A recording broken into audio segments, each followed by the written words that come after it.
ओम नमो भगवते वासुदेवाय नमः। श्री त्रिलोकीनाथ व्रत पूजा विधि।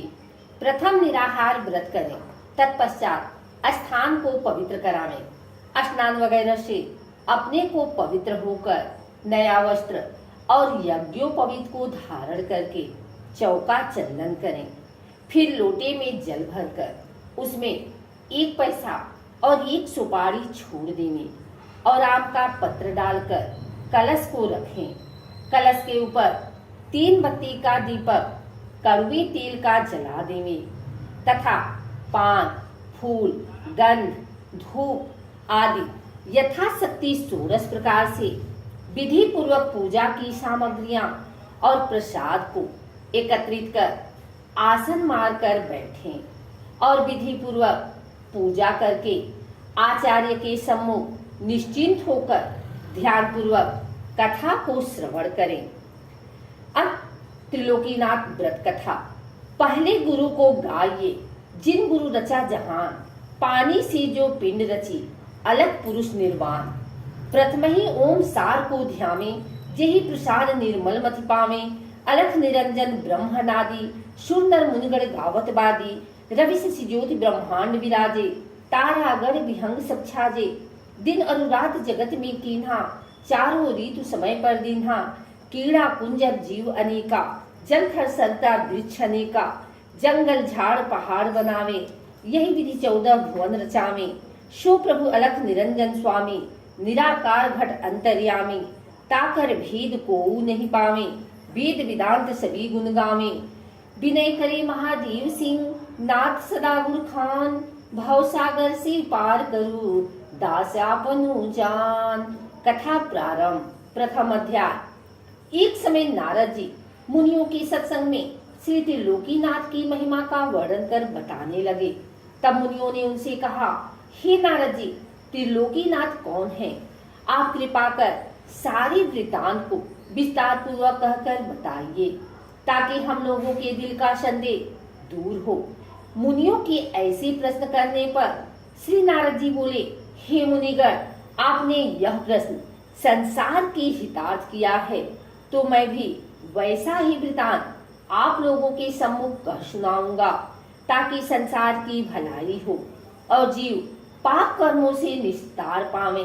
इतना कहकर श्री नारद जी बोले, एक समय भारद्वाज का पुत्र शुकेश, शिव का पुत्र सत्यकाम, गर्भ गोत्री सौर्यायणी सूर्य का पोता, अश्लायन का पुत्र कौशल्य, भृगु का पुत्र विदर्भ, देशवासी केतु का पोता कुबंधी, एक ईश्वर परायण ब्रह्म विश्वासी भक्तजन परम ब्रह्मा को जानने के हेतु हाथों में समझाए लिए ऋषि पिपलाद के समीप गए।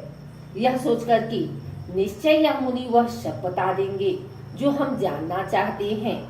ये लोग तब वहां पहुंचे तो ऋषि पिपलाद इनसे बोले, आप लोग जो श्रद्धा सहित मेरे पास जानने के निमित्त आए हैं कि संसार में सबसे बड़ा देव कौन है, सो मैं आपको विस्तार पूर्वक कहकर बतलाता हूँ। इतना कहकर ऋषि पिपलाद उन ऋषियों से बोले, एक कल्प का वृत्तांत है कि एक नगर में चारों वर्ण ब्राह्मण, क्षत्रिय, वैश्य और शूद्र रहते थे। उसी नगर में एक मल्लाह भी निवास करता था, किंतु मल्लाह अपनी करनी की बदौलत दारुण दुख भोग रहा था। कहा है कि आगे किए सो अब भुगतावे, अवहि करे सो आगे पावे। जाको प्रभु दारुण दुख दीना, ताकि मत पहले हर लीना। ईश्वर स्वतः सदा निर्दोष रहता है, जो जैसा करता है उसको वैसा ही फल देता है। उस मल्लाह के पास एक कामधेनु गाय थी, परंतु वह कामधेनु गाय 1 पाव से अधिक दूध किसी रोज भी नहीं देती थी। और उस मल्लाह की स्त्री जब से आई तब से अपनी सास को सपने में भी मैया जी नहीं कहती थी, और उसका बेटा बाप को कभी बाबूजी नहीं कहता था। वह बेचारा मल्लाह ऐसा दुख भोग रहा था कि आज खाया तो कल के लिए चिंता लगी रहे। इस कारण वह नित्य परम ब्रह्मा परमात्मा से प्रार्थना करता था कि हे भगवान, कल क्या भोजन होगा। इस प्रकार से जब दुख भोगते भोगते कुछ रोज हो गए तो एक रोज उसकी स्त्री ने उससे कहा, घर में एक छटाक चावल दाल नहीं है और तुम चुपचाप बैठे हो। तब वह मल्लाह अपनी स्त्री की ऐसे वचन सुनकर बोला, क्या करें, पास में तो एक पैसा भी नहीं है। कहो चावल दाल कहाँ से और कैसे ले आवे। अपने पति के ऐसा कहने पर वह मकान के अंदर जाकर देखी कि घर में एक सवा सेर के करीब मटर और ताखे पर 2 पैसे हैं। वह उन पैसों और मटर को उठा लाई और अपने पति को देकर कहा, यह लो और बाजार से चावल दाल खरीद लाओ। मल्लाह मटर को अपने गमछे के कोने में बांध पैसे को टेट में रखकर बाजार को चला। तब उसका दुख दूर करने के निमित्त परम ब्रह्मा परमात्मा ने एक डंडी भेजा। वह डंडी मूंछ का डारा पहने, लंगोटा चढ़ाए, अंग में भस्म रमाए, ऊपर से पीताम्बर और हाथ में कमंडलू लिए दिव्य मूर्ति को धारण किए उस मल्लाह के नगर के निकट आकर एक पीपल के वृक्ष पर चढ़कर बैठ गया।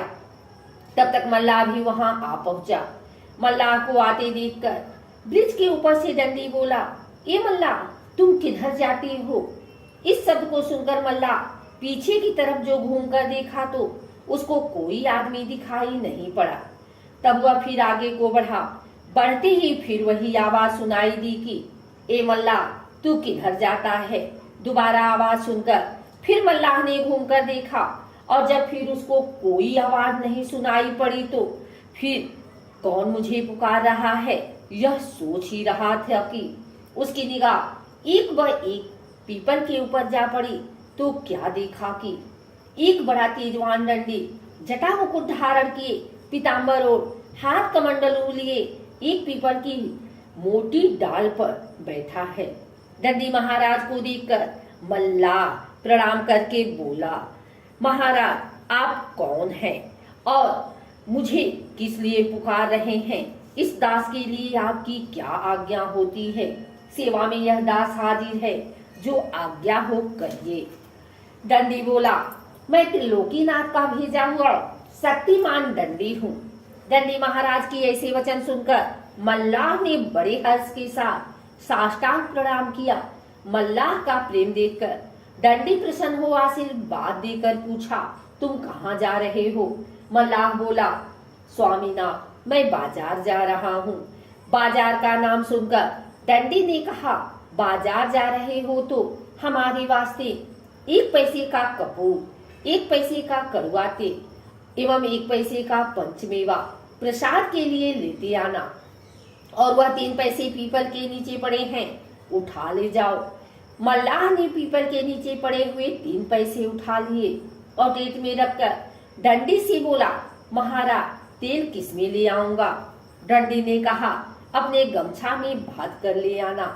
गमछे का नाम सुनकर मल्लाह सकोच कर बोला, महाराज गमछे में तेल किस प्रकार आएगा। तब डंडी ने हंसकर कहा, तुम त्रिलोकीनाथ का नाम लेकर गमछे में बांध लेना, उनकी महिमा से चला आवेगा। डंडी के वचन मानकर मल्लाह वहां से चला और बाजार में आ पहुंचा। तो अपने मन में विचार कर पहले डंडी महाराज के सामान को खरीदने लगा। बनिया की दुकान पर जाकर मल्लाह ने कहा कि भाई 1 पैसे का कपूर दो। बनिया ने 1 पैसे का कपूर दे दिया। कपूर को लेकर मल्लाह ने अपने टेक से पैसा निकालकर बनिया को दिया और तेली की दुकान पर जाकर तेली से कहा, 1 पैसे का कड़वा तेल दे दो। वह तेली बोला, तेल किस में लोगे, जाकर एक पात्र तो मोल लाओ, तब तेल ले जाना। मल्लाह ने कहा, हमारे पास 3 पैसा अधिक है और एक पैसे का 3 सौदा खरीदना है। पात्र कहाँ से लाऊं, तुम मेरे गमछे में दे दो। तब तेली हंसकर कहा, यह कैसा बेवकूफ है, कहीं तेल घी गमछा में जाता है। मल्लाह ने कहा, तुम तेल दो, मेरे त्रिलोकीनाथ की महिमा होगी तो तेल गमछा में ही चला जाएगा। यह सुनकर तेली अपने मन में कहने लगा कि देखे तो इसकी त्रिलोकीनाथ जी की कैसी महिमा है और गमछा में तेल लेकर कैसे जाता है। इतना कहकर तेली ने 1 पैसे का तेल लाकर दे दिया। मल्लाह ने जब गमछे में तेल ले लिया तो जैसे पुरैन के पत्ते पर जल ठहर जाता है, उसी तरह गमछे में तेल त्रिलोकीनाथ जी की महिमा से ठहर गया। तब तेली देखकर आश्चर्यचकित हो गया। तब मल्लाह पैसा देकर पंचमेवे की दुकान पर जा पहुंचा और तेली वहां सोच सकोच में पड़ा ही रहा। इधर मल्लाह पंचमेवे की दुकान पर जाकर कहा, भाई 1 पैसे का पंचमेवा तो दे दो। मेवा वाले ने 1 पैसे का पंचमेवा दे दिया। मेवा को ले मल्लाह कपड़े में बांध टेक से 1 पैसा निकालकर पंचमेवे वाले को दे दिया तो देखता है कि तीनों पैसे मेरे पास मौजूद ही हैं। तब तो मल्लाह बड़ा आश्चर्यचकित हो फिर अपने मन में कहने लगा कि यह सब वही डंडी महाराज की माया है।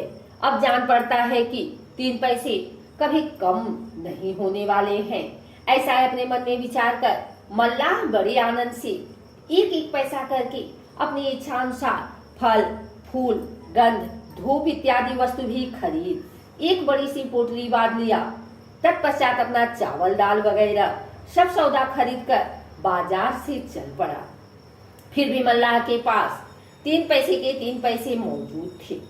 बाजार से सौदा लेकर मल्लाह उसी पीपल के पास आ पहुंचा जहां की वह डंडी बैठा था।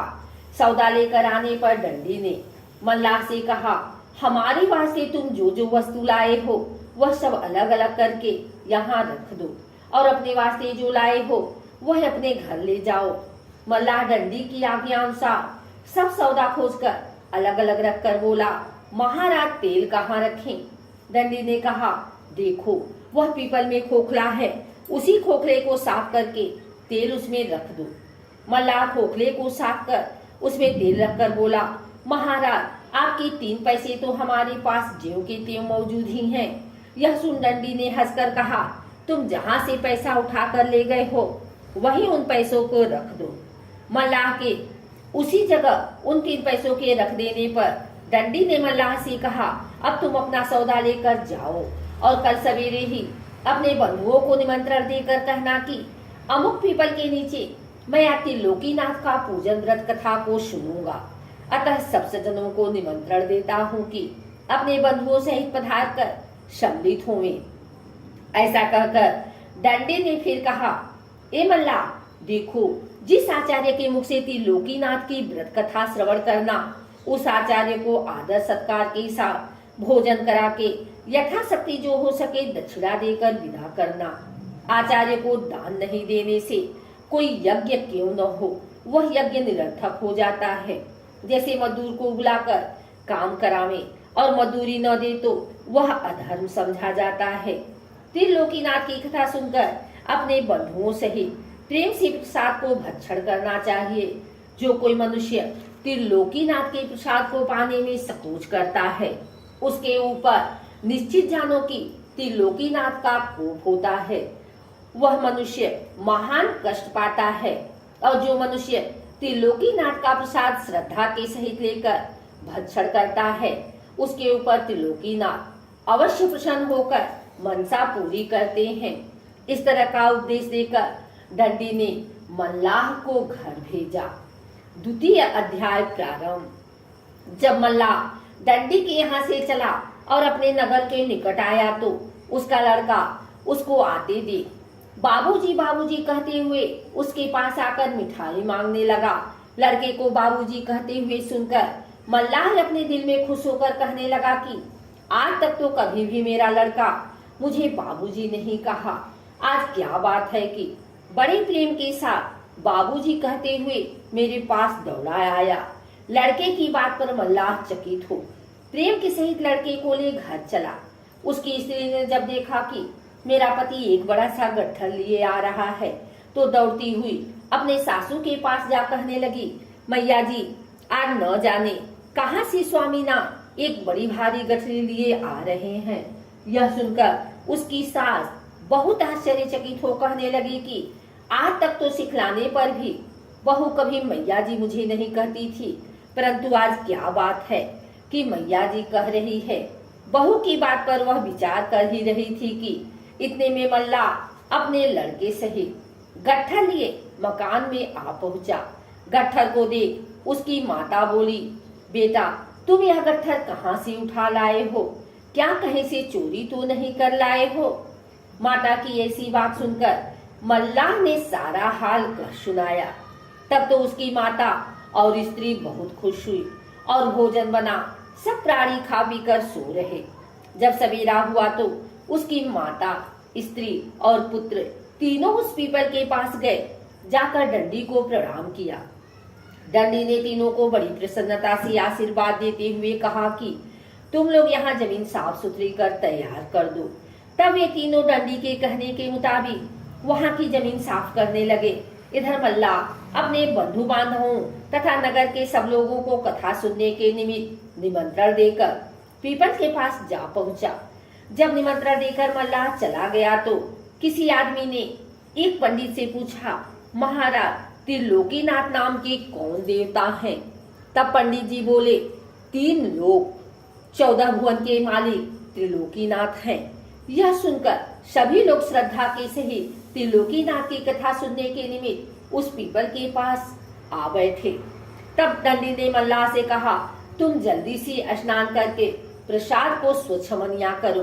डंडी के कथनानुसार मल्लाह स्नान वगैरह सब विधि से पवित्र होकर प्रसाद को विधि पूर्वक स्वच्छ किया।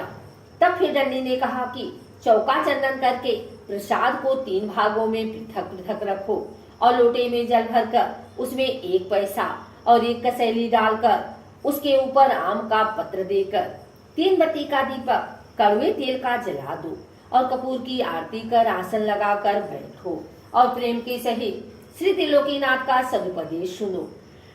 डंडी महाराज की यह बात सुनकर मल्लाह बोला, स्वामीनाथ हमारे पास कसैली पैसा तेल और कपूर कुछ भी नहीं है, यह सब विधि कैसे करें? आपकी आज्ञा हो तो बाजार से जाकर मोल लावे। तब डंडी ने कहा, कल जो हमारे निमित्त सब सामान बाजार से मोल लाए हो वह सामान वहीं रखा है, उसको लेकर विधि करो। और जो तुम्हारे पास कसैली नहीं है तो जो 3 पैसे बाजार से लौटा कर लाए हो वह पैसे भी पड़े हैं, उसमें से पैसे लेकर 1 पैसा कसैली के बदले और 1 पैसा कलश में पड़ना चाहिए, अतः 2 पैसे कलश में छोड़ दो।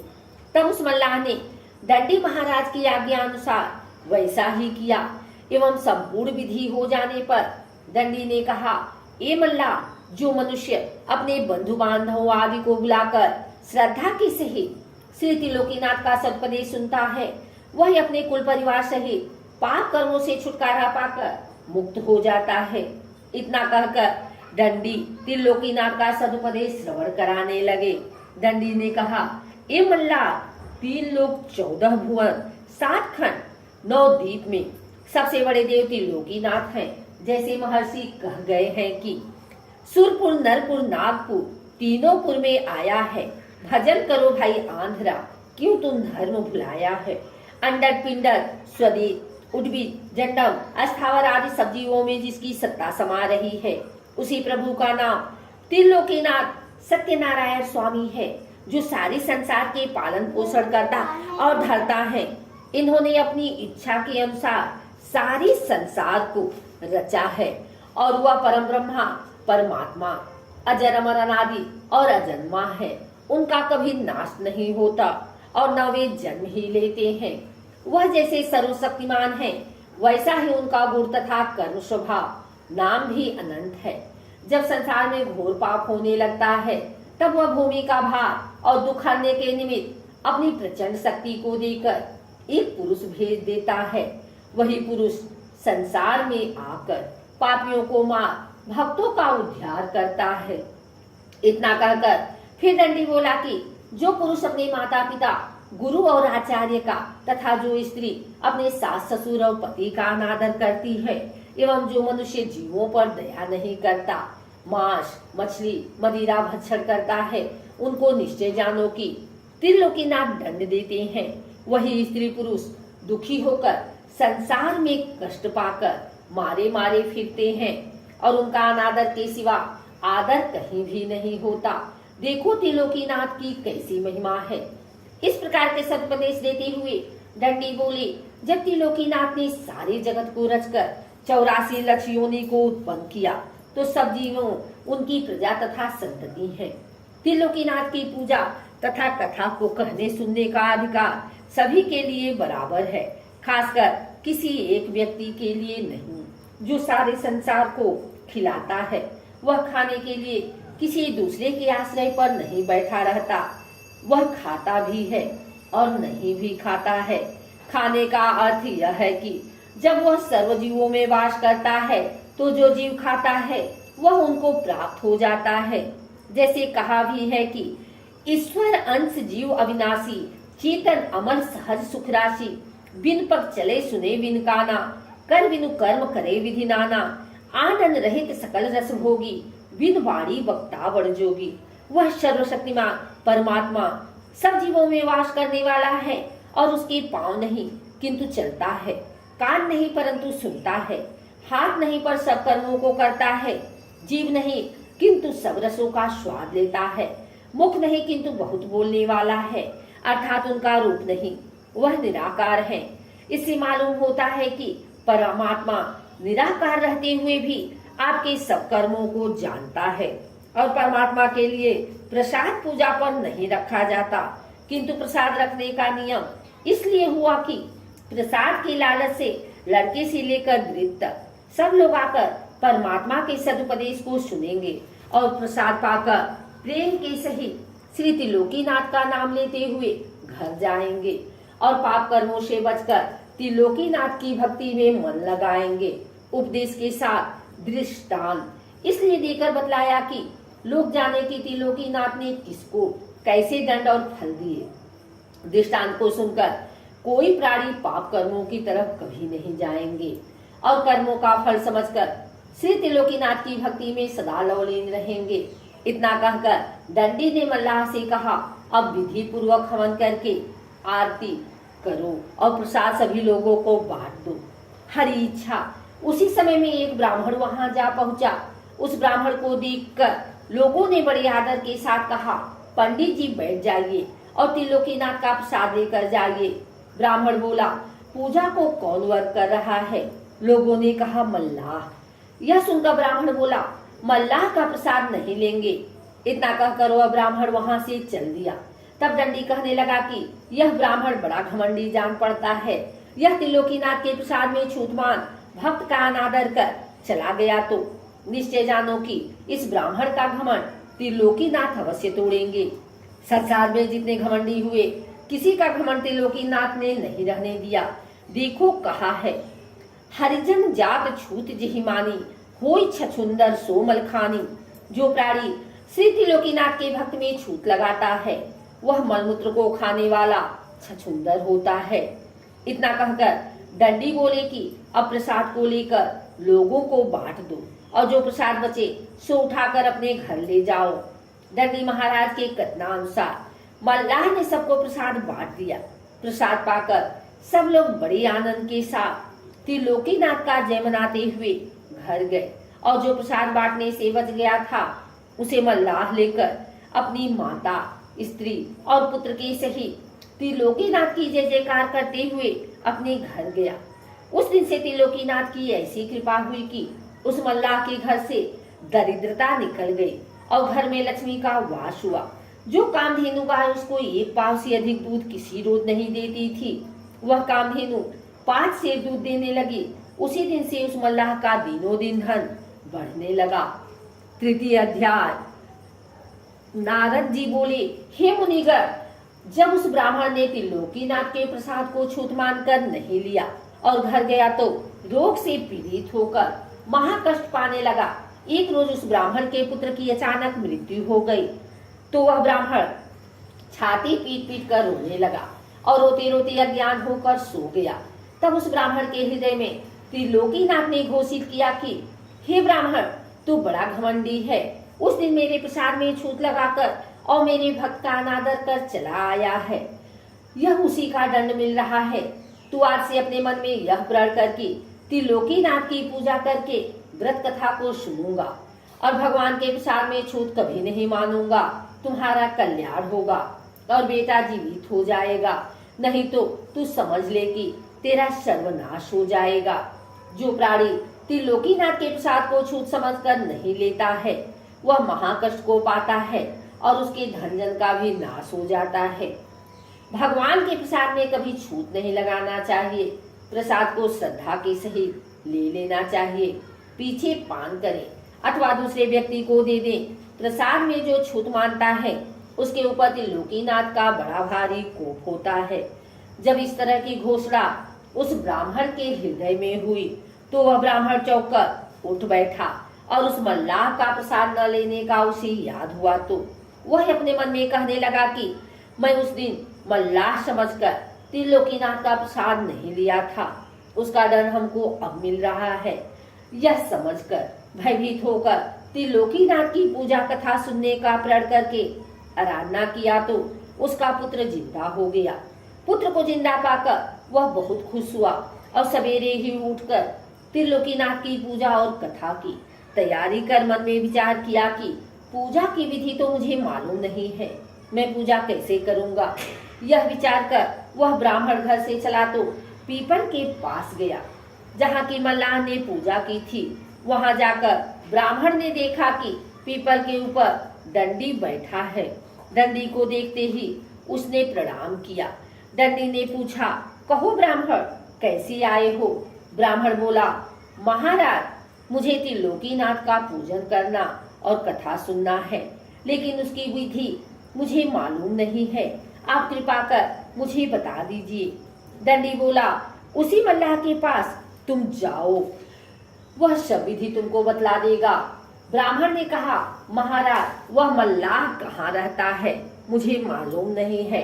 दंडी ने कहा कि वह इसी नगर में रहता है।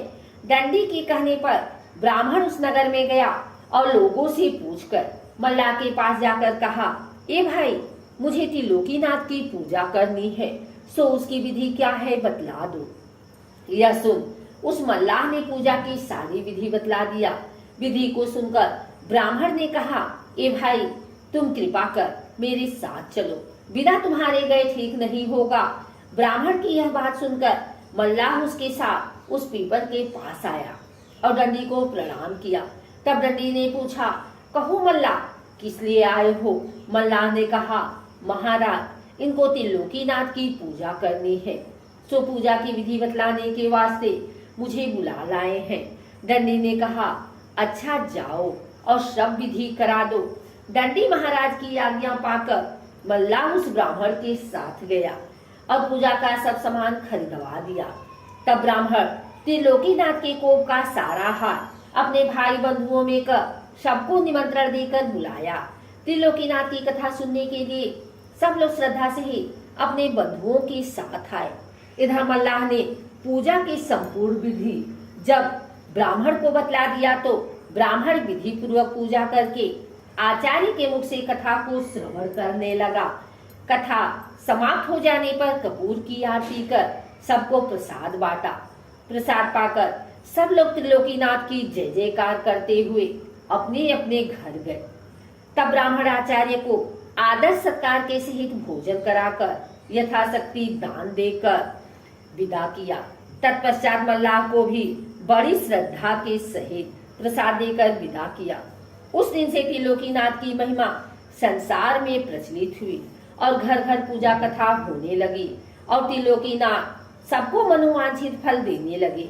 जो प्राणी श्रद्धा के सहित त्रिलोकीनाथ की पूजा करता है उसको मनोवांछित फल पूरी करते हैं। हर तरह से त्रिलोकीनाथ की अद्भुत महिमा विस्तार पूर्वक नारद जी ने मुनियों से कह सुनाई। यह कथा सुनकर मुनिगण बड़े प्रसन्न हुए और अपने अपने धाम को चले गए और फिर नारद जी ब्रह्मलोक गए। आइए सुनते हैं त्रिलोकीनाथ की आरती। ओम जय जगदीश हरे, स्वामी जय जगदीश हरे। भक्त जनों के संकट, दास जनों के संकट क्षण में दूर करे। ओम जय जगदीश हरे। जो ध्यावे फल पावे, दुख बिन से मन का।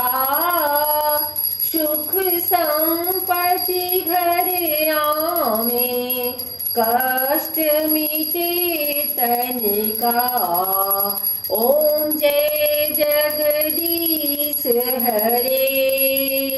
मात पिता तुम मेरे, शरण गहूँ मैं किसकी। स्वामी शरण गहूँ मैं किसकी।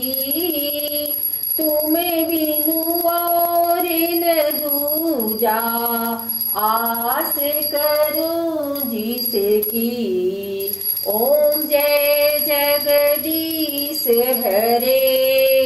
तुम्हें पूर्ण परमात्मा, तुम्हें अंतर्यामी। स्वामी तुम्हें अंतर्यामी।